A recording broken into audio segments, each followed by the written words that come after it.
And just like that, we're back at it again. Welcome back to the page. I hope you've been enjoying the videos. Today I'm gonna be doing the well-requested push workout that everybody's been asking for since I've done everything but that since my return to the page. So I'm gonna give it to you. And as usual, we're gonna go through the warm-up, which is very important. You'll see what I do, and I'm gonna go over some things that you may be doing that you need to correct. Without further ado, let's get it going, baby.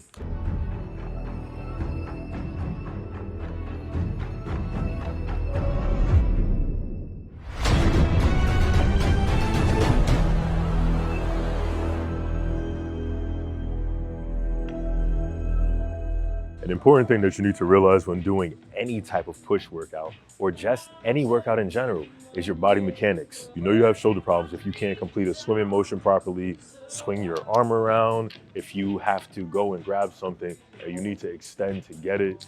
If you don't know, you will know after this.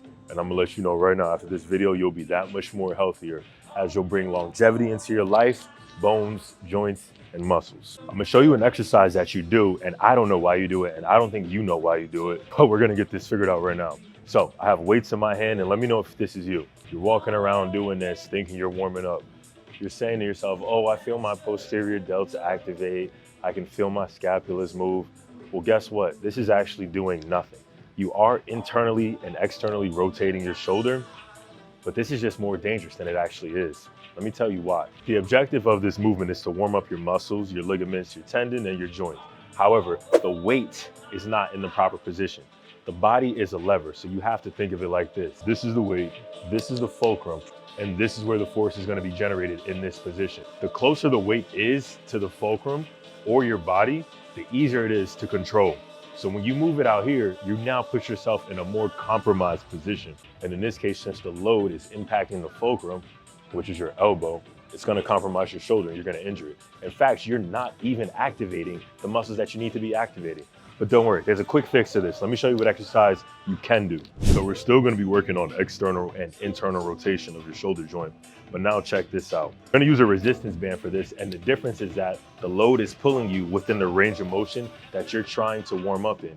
Instead of having the load pull you straight down here in this compromised position, the load is now pulling you in and out, which will stimulate your muscles greater. To form this movement, you want the shoulder blades together and down, which just means protracted and depressed. And we're going to externally rotate as far as you can, hold for 3 seconds, and then bring it back in. Try to keep that elbow glued to your rib cage as you do this. All we're doing is focusing on moving the shoulder. Same thing here, shoulder blades are together and down, and we're focused on bringing in that fist towards your abdomen. Keep that elbow right next to your rib cage and only move the shoulder. The shoulder movement I'm about to show you is going to save your shoulders. You need a loop, light resistance, and we're gonna be moving through 2 planes of motion. To set up, you want your shoulder blades together and brought down. So that's how they get into that locked position. From there, we're gonna bring your arms up to about 90 degrees. So this is that 90-degree angle that we're looking for. That's step 2. Step 3 is externally rotating your shoulders. So now you have resistance on the band. Check this out. That's how it looks. But notice, I'm still in line with my body. That 90 degrees is not changing. I hope you've taken geometry. From there, what we're doing is keeping that tension and pushing straight up above our head and down. Above your head and down. What I see a lot of people, including my patients, do is they like to push the band forward, or as they go up, they extend their back. Those are just signals of poor shoulder mobility. Get this done properly, and I promise you, your shoulders will thank you. I'm gonna show you a shoulder exercise to warm up your shoulders, and you're gonna hate me for it, but you'll love me after, promise you that. So this move is a little advanced, but give it a try. You wanna set your shoulder blades up by protracting and depressing them, so bring them together and bring them down, and then you can either use a broomstick or nothing and complete this next part of the movement, all right? Let's do it together, I'll walk you through it. So I'm gonna be face down on the ground, my arms are gonna be fully extended, and my shoulder blades are going to be in position. Protract and depress the shoulder blades, bring the shoulder blades up and down. And that's all we're doing. If you want to make it a little harder, elevate the shoulders, depress the bar, push them up, bring the shoulder blades down. Well, at least my shoulders are healthy. I don't know about you, but I'm good.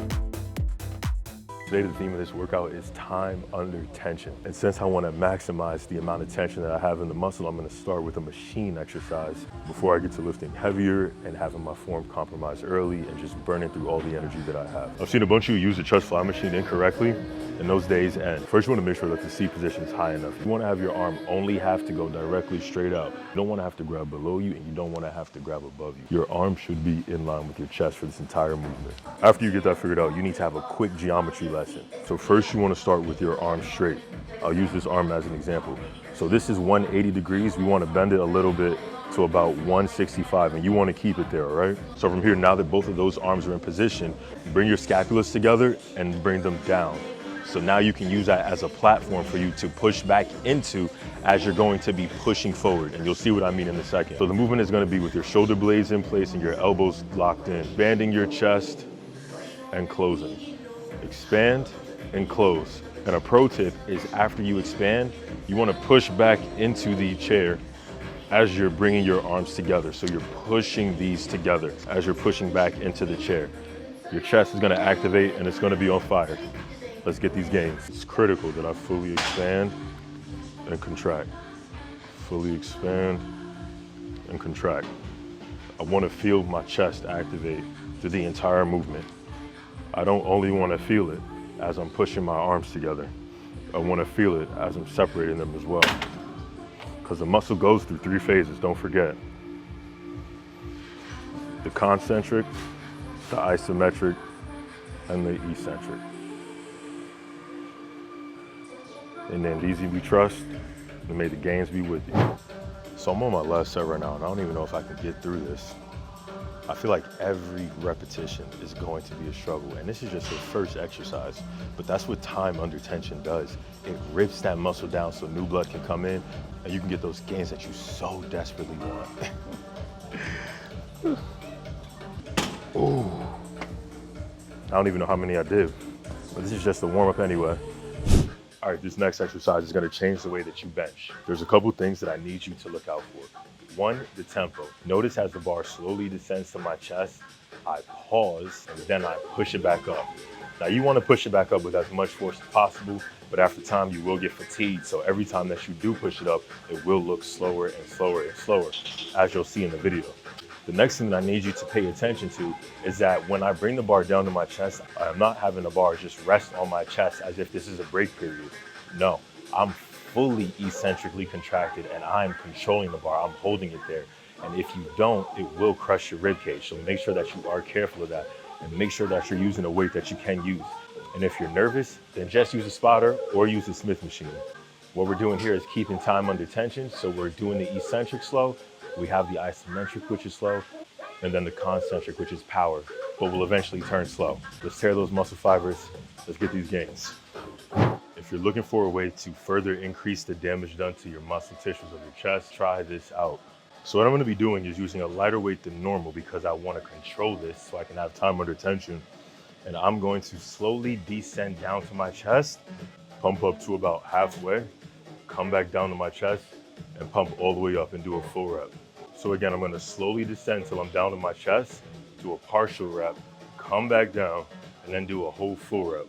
That way I'm stimulating my chest that entire repetition. And it takes about 4 or 5 seconds to get done. Try doing this and doing 3 sets of 10. Now you'll understand what I'm talking about. It's easy to just rep out 130 pounds in each hand, but control. Can you control it? That's what we're here for. Let's get it done. Time under tension. I've seen you use the rope for tricep extensions and I've seen you use it wrong. Let me tell you why. The best part about using the rope is that you can get full extension, meaning that your arm can go from fully flexed to fully extend, all the way down to 180 degrees. Now, the reason why I say you're using it wrong is because when you use it, you're pushing straight forward. And while that is going to activate your tricep, it's not gonna activate it fully because you don't know what the triceps do. The primary movement of the tricep is elbow extension, but you can get a little bit more activation if your arm is a little bit extended, meaning that you want to pull through your body. And since this is not a bar and it's not gonna hit your pelvis, you can do just that. You can get in your start position and pull straight through your body. And now your triceps are fully activated. You can trust me, I mean, look at this, come on now. I've seen you use the dip machine wrong countless times, and I'm going to tell you how to correct yourself. A lot of times when you're about to perform dips, the arms can either rotate out or rotate in. If you want to target the triceps, like in this exercise, we're going to have them rotated in. That being said, the next thing I need you to realize is that I'm not going to be pressing up and down with my shoulders. And I know what you're going to tell me. You see everybody do their dips with their shoulders up like this and going down. And this is my response to that. One, focus on form and technique first. Two, a lot of the times if you see people doing that, they're professionals or they've done it so many times. That being said, anything can go wrong at any time. So just because you've done that same exact technique 100 times with heavy weight does not mean that 101 time something can't go wrong, especially with heavy weight. So it all comes back down to perfecting your technique before you add heavy weight. With these reps, I'm going to want to keep time under tension, so I'm going to go real slow and steady. I'm using a weight that's comfortable for me, and I expect you to do the same. And it's going to burn. Check out the pump that my triceps get. So now that we've successfully gone through the push portion of this workout, it's time to get to the core part. And I guarantee you, this is the hardest core exercise that you've never seen, that you've never done. And I challenge you to attempt it. If you can, film it, tag me in the comments. I want to see you succeed. This exercise is going to test your core in the frontal plane. And it's going to do that because this resistance band is going to try to pull you towards the pole. And what you have to do is resist that. Remain upright. Do not rotate. Do not rock or roll or anything like that. You're not a ship. You're not trying to capsize. Stay flat. Stay even. You're going to start by getting on all fours, and then you're going to elevate your knees off of the ground so that you're in a bear position. After that, you're going to fully extend the inside leg and fully extend the outside leg. And you need to stay in this position. It's amazing that I can do this and talk at the same time, and that's because I'm elite. But I challenge you to do it and hold for time.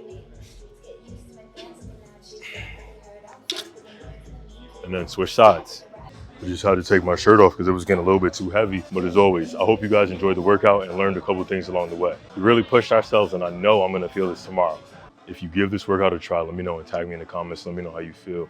Let me know if there were things that you felt, things that you think weren't proper, things that you thought were proper. I want to know so I can respond to it, and I'll help you out. I'll help you fix your form, your technique, whatever it is may be. I'll catch you next time. And then DZ we trust.